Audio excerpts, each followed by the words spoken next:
सिर्फ जम्मू कश्मीर के युवा बल्कि पूरे हिंदुस्तान के, पूरे देश के नौजवान रोजगार के मारे धक्के खा रहे हैं। और इसके बैकग्राउंड में मेरे ख्याल से आप सब लोग जानते हैं मरकजी सरकार की नाक़िस पॉलिसियां, वादे कुछ और इम्प्लीमेंटेशन कुछ। आज सबसे ज्यादा अगर सफरर है ये नौजवान देश कहलाया जाता है। 65% इस देश में युवाओं की आबादी, और सबसे ज्यादा पिछले 40-45 साल से अगर बेरोजगारी का दर बढ़ा है वो इन 5-6 सालों में आज के सामने, आपके सामने। ये हम नहीं कह रहे हैं क्योंकि हम अपोजिशन में हैं। अपोजिशन बढ़ाए, अपोजिशन हम कुछ भी कहें, ये देश के तमाम वो सारे अर्थशास्त्र, तमाम वो सारे एक्सपर्ट्स जो इस फील्ड में काम करते हैं, ये उन सब का मानना है कि देश में इस वक्त सबसे ज्यादा जो परेशान तबका है वो नौजवान तबका है। क्योंकि ये बारहा आपने कांग्रेस के जबान से और हमारे लीडर राहुल गांधी जी के जबान से सुना है कि कुछ पूंजीपतियों को फायदा देने के लिए जो देश की संपत्ति है वो लिमिटेड कंपनीज को दे करके जहां से एम्प्लॉयमेंट जनरेट होनी चाहिए थी वो नहीं हो रही। और जब हम जम्मू कश्मीर की बात करते हैं, मैं समझता हूं कि जम्मू कश्मीर भी पिछले तकरीबन 5-5.5 साल से जो जम्मू कश्मीर के नौजवान हैं, पढ़े लिखे नौजवान, क्योंकि जम्मू कश्मीर एक ऐसा रीजन है जहां प्राइवेटाइजेशन का, जहां प्राइवेट नौकरी का संसाधन बहुत ही मिनिमम है।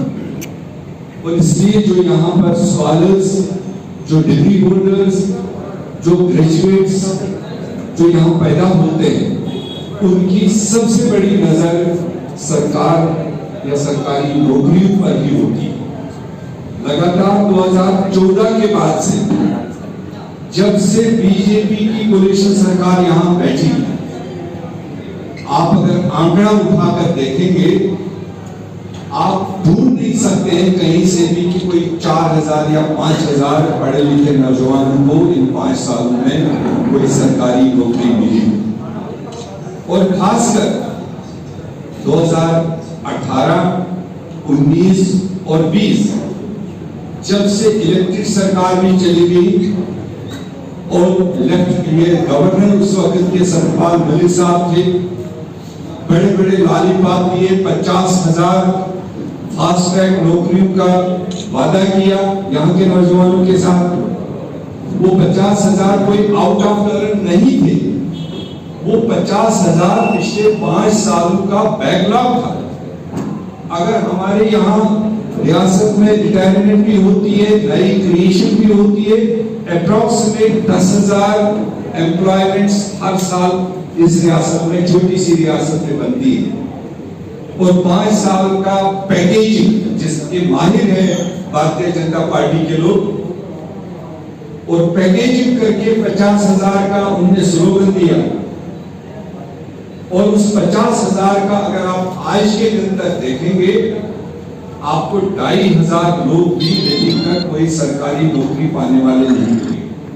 बल्कि जिनकी आशाएं थी, जिनकी उम्मीदें थी, जो मेरिटोरियस बच्चे थे, अगर आप शुरू करेंगे तो जेके बैंक के एम्प्लॉयमेंट से लेकर 1100-1200 नौकरियों का टेस्ट हो चुका था। नेशनल ऑर्गेनाइजेशन टेस्ट लेने वाली जो आज की सरकार के अधीन काम करती है, उन्होंने टेस्ट लिए, लाखों लोगों ने उसमें टेस्ट दिया। और बिना रिजल्ट देखे, रिजल्ट सामने आया ही नहीं, और आज की इस सरकार ने तय कर दिया है कि उसमें डाल दिए। हमने तब भी ये सवाल उठाया था कि जब एक हाई प्रोफाइल ऑर्गेनाइजेशन जो पूरे मुल्क में तमाम बैंकों की एम्प्लॉयमेंट का प्रोसीजर पूरा करती है, अगर आपकी उसमें इंटरवेंशन नहीं है तो आपको कैसे पता चला कि उस रिटन टेस्ट में कुछ खराबी हुई और आपने एक कुछ उस एम्प्लॉयमेंट पैकेज को कैंसिल किया, उस टेस्ट को रद्द कर दिया, और जिससे लाखों नौजवान जो फ्रस्ट्रेशन के शिकार हुए। उसी तरह से 2002 SRO इन्हीं की सरकार ने लागू किया, जो टोटली इनह्यूमन SRO था, कि जिसमें नौजवानों के साथ इस्तेसाल की बात थी, और जब उस पर नौजवान सड़कों पर उतर आए तो उसको उन्होंने रोल बैक किया अपोजिशन और अवाम के दबाव में। और रोल बैक करने के बाद अभी जो इन्होंने 2 साल पहले कुछ अनाउंसमेंट्स की थी, कुछ एडवर्टाइजमेंट्स की थी, अब उस एडवर्टाइजमेंट को भी ये रोल बैक कर रहे हैं, उसको भी कैंसिल किया है, सिर्फ इसलिए कि बीजेपी का जो डिजाइन है जम्मू कश्मीर में, जो उन्होंने यहां पर एक प्यारा कानून लाया डोमिसाइल, जिसके तहत जम्मू कश्मीर के नौजवानों को वैसे भी कम नौकरियां यहां बनती थी, कम नौजवानों को नौकरी हासिल हो पाती थी, उस कम नौकरी में भी इन्होंने जम्मू कश्मीर के बाहर के जो यहाँ पर रहने वाले उनको डोमिसाइल के जरिए से इस स्टेट में एंटर करके उनको बेनिफिट पहुंचाने के लिए, जिन बच्चों ने 2 साल पहले, 1.5 साल पहले, 1 साल पहले अप्लाई किया हुआ था, उसको रद्द कर दिया और उसको अब नए सिरे से करेंगे।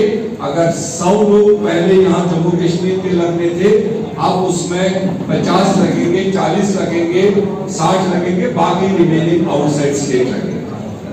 तो अगर जम्मू कश्मीर की हम बात देखेंगे तो जितना जम्मू कश्मीर का पढ़ा लिखा नौजवान इस वक्त फ्रस्ट्रेट है, इस वक्त परेशान है बीजेपी के मोदी जी के राज में, मेरे ख्याल से हिंदुस्तान भर में और किसी प्रांत के नौजवान इतने फ्रस्ट्रेटेड नहीं, क्योंकि और स्टेटों में प्राइवेटाइजेशन भी है, मल्टीनेशनल कंपनीज भी है, बड़े बड़े फैक्ट्रीज भी है, बड़े बड़े कारखाने भी हैं, मगर जम्मू कश्मीर चूंकि सेंसिटिव, शायद उतना बड़े पैमाने पर फैक्ट्रीज लगाना मुनासिब नहीं है, तो इसलिए यहाँ का नौजवान मैं समझता हूँ सबसे ज्यादा आज के दिन पर परेशान हाल है, और जिसके लिए मैं मशहूर हूँ अपनी नेशनल लीडरशिप का, राहुल गांधी जी का